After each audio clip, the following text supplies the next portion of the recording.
Hey, Falcons are out here making moves. They just got Justin Simmons. That does not change my prediction, as I made this prediction without Justin Simmons in mind. I have a ceiling, I got a floor, and I got a prediction. Let me give you guys my floor first. If everything goes wrong, if injuries happen, if mistakes are made, I think the Colts go 9-8, and I think they miss the playoffs entirely. Basically, rerun it last year. Things are rough. Richardson isn't as great as I expect him to be. We're going to be 9-8.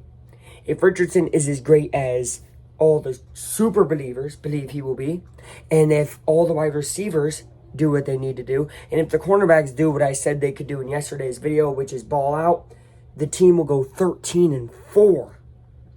Why is there a 4-game swing in between there? It's because my actual prediction is 11-6, making the playoffs as a wild card team. I do not expect this team to win the division. I think that, they'll be fighting for it, but I think it all starts rough with week 1. I don't think we break a curse in week 1. We will break a curse later. Let me get to that. Week 1, it's been 11 years, right? And we'll lose the Texans 24-21. But there's going to be a lot of hope coming out of that game. It's going to be like, whoa, we saw a lot of greatness here from AR, and JT in the run game. JT will have a big game. But it's really going to be that fourth quarter where Stroud has had more experience, and that's going to take over and win him the game. Week 2 Packers, I see a W, 30-21. I don't think that the Packers have enough depth at offense to be able to stop what's going to be terrorizing them all day, and that's the D-line. I think their O-line is all right, and, Love's a great quarterback, but I think that D-line is going to terrorize, and I think that it's going to be a ground and pound game from the offense. Sermon and Taylor expect them to have big games, 30-21 week 2. So now the Colts are 1-1. Week 3 at the Bears, 35-31. This is a shootout. I think both quarterbacks are going to put on some of their best performances of the year. Caleb Williams, I think, is going to be phenomenal, running around, passing, right? And he has great receivers. So does AR. I think this is going to be a slugfest, 35-31. Expect this one to come down to the wire. Week 4 Steelers, I have an L, 17-14. This is just one of those games where you guys know it. Colts come out, they don't play right. They play stupid, they don't play right. They're probably down like 14-3 at half. You know what I mean? 14-3 at half. Or 14-6, whatever. They're down something stupid. And they come out in the second half, they give you a little bit of hope, and then they die in the fourth. That's that type of game. So now they're 2-2, starting just like they did last year. And then we got week 5 at Jags. This is another curse game. I have us winning 28-24. I think the Jaguars are very good this year and getting very slept on. But I don't think Lawrence has the weapons needed to, again, be able to get out of the pressure that the D-line will bring. D-line's going to be amazing this year. Expect great things from Latu and such. So I think that's going to make him struggle early. I think Colts will jump off to big lead, and they will end up winning 28-24. Week 6 at the Tennessee Titans, I have the Colts winning 30-28. This is like one of them late game field goal situations, late stop situation. You know how it was at Tennessee last year. Expect it to be a lot like that. Sometimes shots down the field from both teams. Alec Pierce, by the way, is going to have a very good year. He's going to have a guy who can actually throw to him. And so I have a W, 30-28. Week 7 Dolphins, L, 35-14. This is, from what I'm looking at, the worst loss this year. And just speed. Tyreek Hill, Jalen Waddle, they can run fast. And even if Tua doesn't have the biggest arm, it's not going to matter. I think Juju and Jalen are going to be much improved. I said that the other day. But I don't think that they're going to be, like, you can't teach speed. You know what I mean? You know that if you've worked in any environment where you've worked with someone slow. You can't make them faster. Technique's there, but speed isn't taught. So I'm just expecting to get burnt. I mean, it's probably 21 points, in like the first quarter. Then Colts start to get a little bit of momentum. It's probably 21-14 at half. But then in the second half, I mean, there's nothing to do. Do I think that defense of their offense sucks? Yes. But I think the offense is going to be deflated because of how bad the defense is playing. 35-14 loss. Which now at this time makes us 4-3, I'm pretty sure. 4-3. Going up against the Texans at Tennessee. I mean, sorry, not at Tennessee, my God, at Houston is a W, 27-21. This is the revenge game for AR and company. I think it's going to be a lot of running, a lot of his legs. I think his legs are fully going to be unlocked by now. He's obviously going to have been running prior to this, but he's going to be fully feeling it, like a 70, 75-yard gain on the ground for him, 100, 125 for like JT.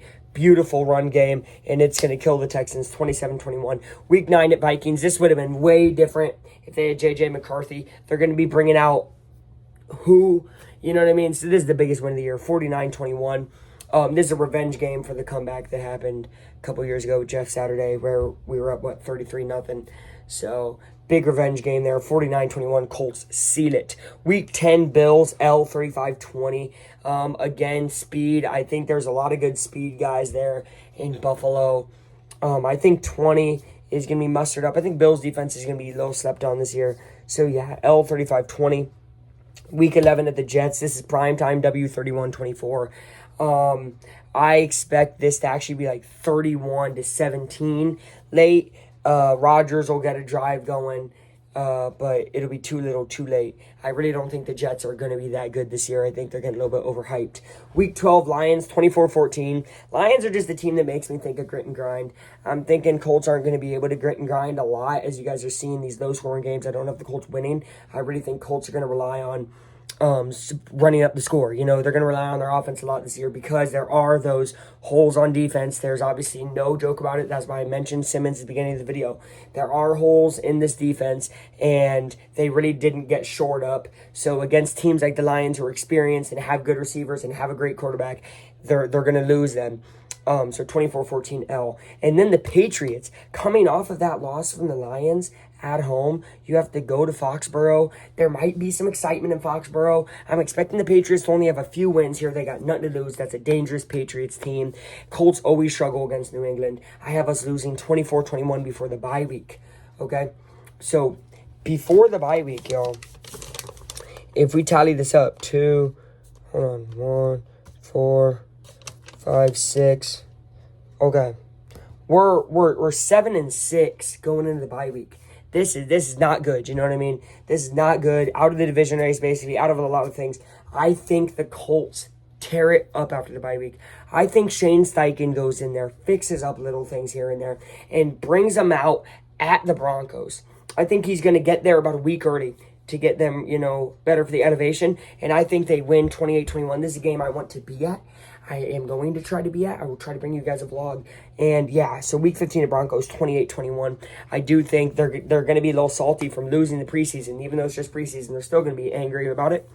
There's going to be guys who played like third stringers that are probably going to be starters by then that have, you know, grit and grinded and are like, yeah, I remember this Broncos team. So that's going to be fun. Week 16 Titans, I got 35-21 W.